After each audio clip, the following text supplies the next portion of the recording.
So the head coach, keyword head, the head coach didn't have the answer. So now you bring in a guy, offensive coordinator that has the answers, and a defensive coordinator that has the answers. And the head coach just coaches the two. Hey yo, stop it, bro. Stop it. The two two pieces of talent that we pick I up. see what you're trying to do here. Check this out.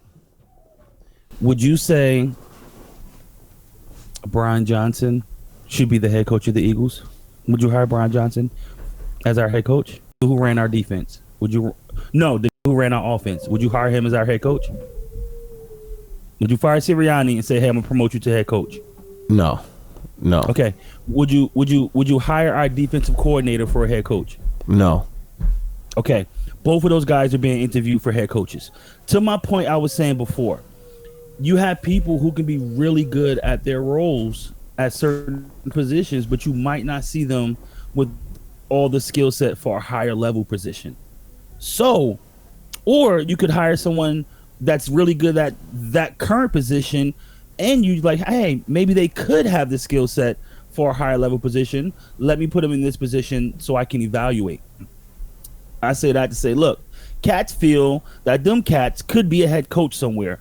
We lived with them. They lived in our house.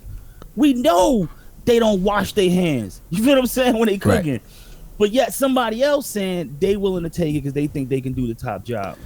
And these two coaches you're saying are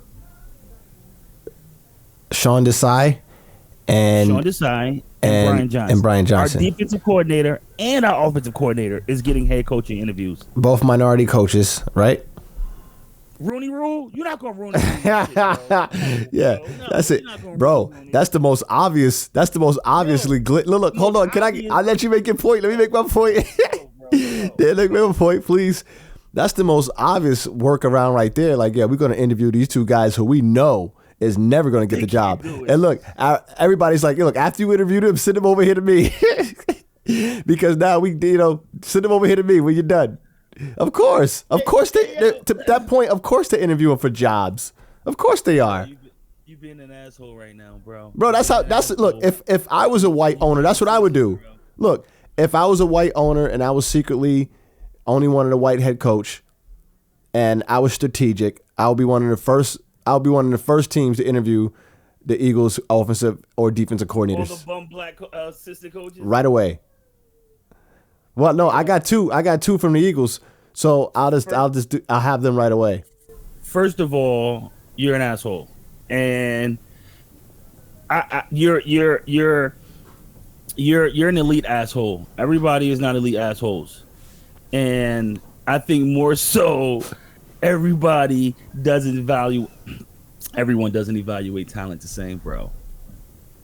I think that's more so the case than anything than your suggestion. I'm leaning towards everyone doesn't evaluate talent the same. That's why we see a lot of these cats rotate around the league. So yes, you can hire an offensive coordinator that is good at offensive coordinating, and sometimes if he excels at that job, yeah, he might leave and become a fucking head coach somewhere.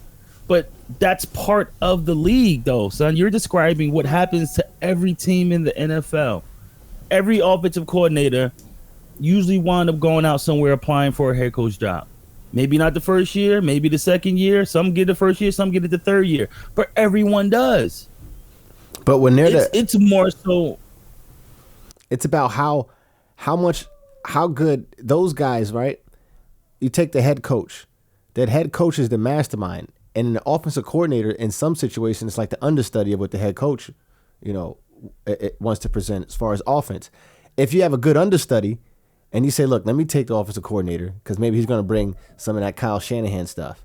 If it works, it works. If it doesn't, it doesn't. But the team that still have the mastermind is the team that has the highest quality head coach. Because even if I lose coordinators, I still have the man who has the ultimate philosophy that the team is going to abide by. So that's the yeah, because you have the architect. Right. So if you need to make changes to the building, to the structure, who the better to go to than the architect? Right. I completely understand that, and that's a valid point. You're not wrong. I think that's the preferred. Andy Reid is a preferred. Shanahan is a preferred. Those cats aren't always available. You feel what I'm saying? And right. I think you can also, like, those cats didn't start that way. They lost a lot of games. They had to learn and grow that way to become what they are. I think unless you go and you winning and you giving your team an opportunity, and those cats aren't available, you could potentially grow and learn into that position. You know what? Let me stop that part right there, because how often do you see a nigga grow into a great position in his current team?